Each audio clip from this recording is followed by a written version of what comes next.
What's up, y'all? This be your boy Scotty, and you watching my review on Love and Hip Hop Hollywood Season 1, Episode, I think, 5. What's up, you guys?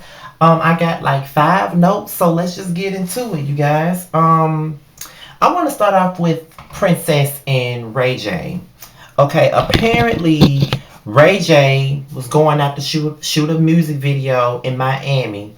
Princess still got an issue with this whole Tierra Marie thing, and she feels like that she's a fake ass backstabbing bitch. But in my opinion, honestly, Princess was stupid as hell to even attempt to befriend Tierra with all the shit that y'all went through last season. With you talking about her pussy being nasty, trying to start a fight in the club with her. Like, too much is going on, and you have to be very dense to really think that you can be mad cool with the ex of a scorn ex, by the way, of your ex-boyfriend. I thought that was a stupid move. I understand that you may have, the most that you could have done was made amends with Tierra. That's the only thing you need to do. Y'all didn't need to be friends. You didn't need to hang out with her. You should have known that that was not a good idea. That was not a good idea.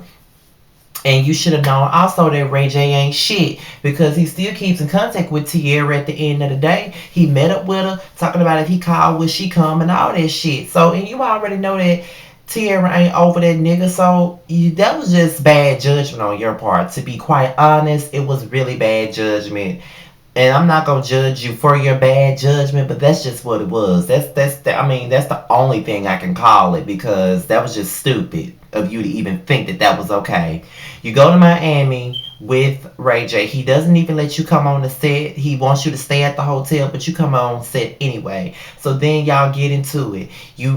He said something about the Vegas trip, and then that pretty much confirmed to you that Tierra has been running back telling Ray J shit about you and her hanging out.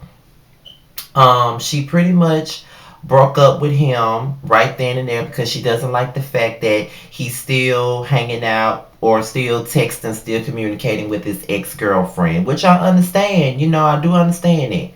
So let's talk about Nia, Nas, and Soulja Boy. So Soulja Boy wants to have a meetup with Nas and Nia. Bad idea, but he wants to put everything out on the table. Nas comes in, she automatically goes to fuck in on Soulja Boy. Everything that she said wasn't a lie, because Soulja Boy confirmed it all. He confirmed everything. He said it wasn't a lie. She wasn't lying on him. All of that shit happened. My thing about it is, I don't even get why Nas is so mad about it, because bitch, you already know what your position is. You are a sideline bitch, and you really just need to stay in your motherfucking place. If you want to keep fucking Soulja Boy, then keep fucking him. But at the end of the day, I just feel like Nia, I want to like Nia so much, but I just feel like she just constantly puts up with Soulja Boy's bullshit, because she feels like it comes with the territory. He's an entertainer, so I got to put up with this shit. You don't have to put up with it. Respect yourself, because if you don't respect yourself, then Soulja Boy is gonna keep disrespecting you if you don't respect yourself. So you sitting up here going back and forth with this bitch. She done beat your ass and all of that. So not only are you taking shit from Soulja Boy, but you done took an ass whooping from his side bitch that don't even matter. She's looking for relevance. He's sitting up, no matter what happens with Soulja Boy, Nas, no matter what you try to tell Nia, at the end of the day, he's still sitting over there with Nia. He's still claiming Nia as his bitch. That's just what it is. So you don't matter. Move on. Whether he keeps trying to fuck with you or not, move on with your life. It really doesn't matter, to be quite honest. That situation really doesn't matter. So move on. And Nia, you really need to move on. And he gonna give you the smallest chain off his neck. That motherfucker don't give two shits about you. He just enjoys the fact that he got women fighting over him, and y'all the dummies to be sitting up here fighting over his ass. I just don't understand. You really deserve better. So we're gonna get into Willie and Shonda. Willie from Day 26. A lot of people love to sleep on Day 26 all because they were on Making the Band. But little do y'all know, Day 26 did have some great music. I have both their albums. The first album was self-titled, and the second one was called Forever in a Day. They had a couple of singles out on the radio. They had Got Me Going. They had, what was the other one? I'ma Put It On with Young Jock, and they also had So Good, produced by Brian Michael Cox, and another song produced by Brian Michael Cox, which was called Since You Been Gone. So they had quite a good run. I think they had two number one albums too, by the way. So, they had a good run. Um, Willie and Shonda are going through some financial difficulties right now because A, Shonda not working, and B, Willie isn't bringing the kind of money that he used to bring in when he was in day 26. Willie is trying to go solo, and Willie can sing, and I do think that he has the potential to be a solo artist. I mean, he has to look for it. He has the right platform. All he needs is the best music, and he can sing his ass off. And I think that he could have, you know, I think he's capable of having the success that Tank had in the past, or have the same type of success that Jay Holiday did.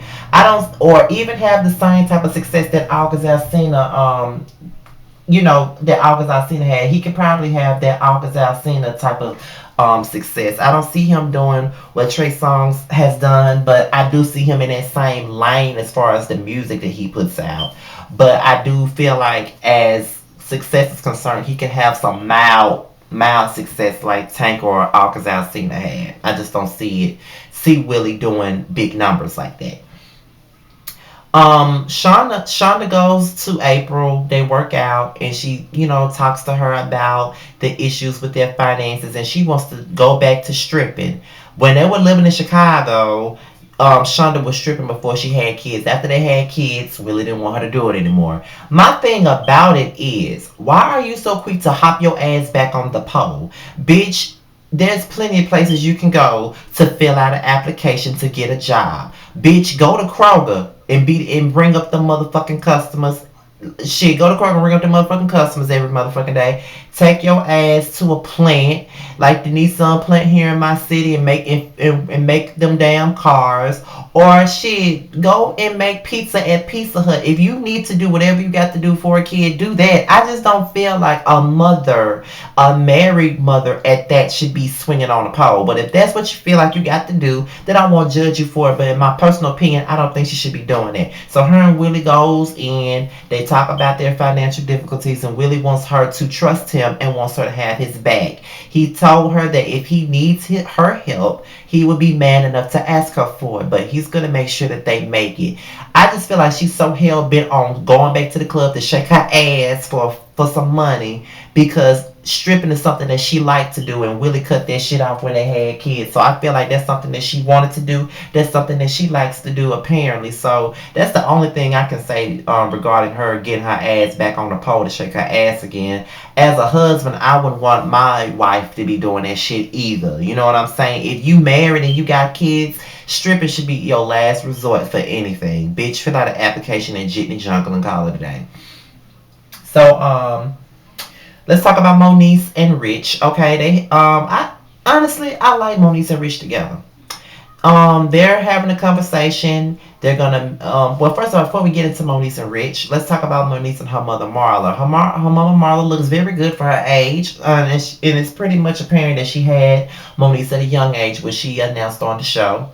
And she feels like Moniz should have better priorities when it comes down to Cameron. She wants her singing career and everything like that. She feels like Moniz is always being distracted by men and sex toys.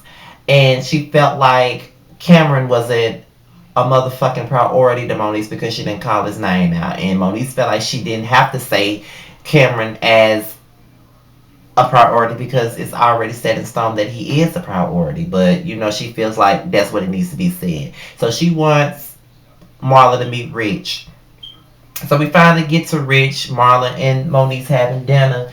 And I just feel like Marla was rude out the gate. Yeah, Rich has a reputation. Yeah, he's been known for not paying his damn child support. But who the fuck are you to judge him when you don't even have a stable relationship with your own daughter? So I just felt like you was all out of line and out of bounds to even be coming for somebody's character and what the fuck they've been doing in their past.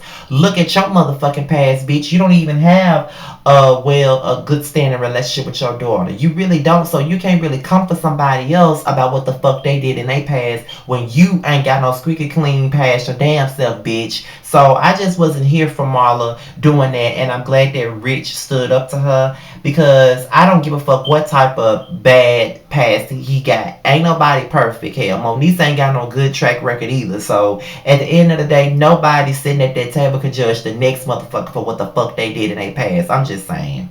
So let's see. Miles meets up with Amber and they were talking, and Amber really ain't here for Miles playing with her heart because she's in the mindset of that they're gonna possibly get back together. But she don't know that Miles is living a double life. Even though they not fucking around or nothing like that, but Miles is lying to her. She thinks that they finna get back together, and he is kind of leading her on with thinking about that because they keep hanging around each other, and he does for her daughter and shit. So at the end of the day, who wouldn't think that? If you still got love for that ex and the ex keep coming around, you're gonna automatically think that there's some hope for you and said ex. I've been there before. Still be going through this shit, to be quite honest. So at the end of the day, I get it. I get exactly where she coming from. And she walked out. So Miles and Milan had a conversation about Amber, and Miles said that Amber, he doesn't really know Amber, but he doesn't understand why the fuck he has to make this big production about telling her the business about his sexuality. But at the end of the day, Milan, you want him to come out the motherfucking closet, let him come out to someone that he used to love. Him and Amber clearly have a friendship, and he clearly feels like he owes her that explanation. And I think that he does. I mean, Milan is very annoying and he's pushy. You know what I'm saying? And he doesn't really respect the fact that Milan has a lot of stuff going on in his life, and that's why he's not so quick to jump the gun. But he does have to tell Amber the motherfucking truth. I mean, I think he does feel guilty because he is kind of leading her on, and she does deserve to know the truth. So let him tell her that. Milan, shut the fuck up. You already live in the same neighborhood as her. Let him tell her the truth. Miles goes to Amber's house, to tell her, but he contemplates, but he doesn't get out. He comes back to Milan's house. Milan goes to fuck off on him because Miles said that he was at his aunt's house, but Milan obviously followed him and basically saw him outside of Amber's house. He doesn't want to hear anything that Miles got to say. He put Miles the fuck out, and that's just that. Now, this episode, to me, really wasn't all that. Hence why this review is kind of short, if it is short.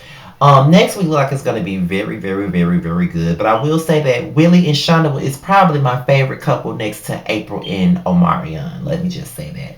But that's all I got to say for Love and Hip Hop Hollywood. The next video you'll probably see is Mirror to Medicine. And I'm out of here, you guys. Peace.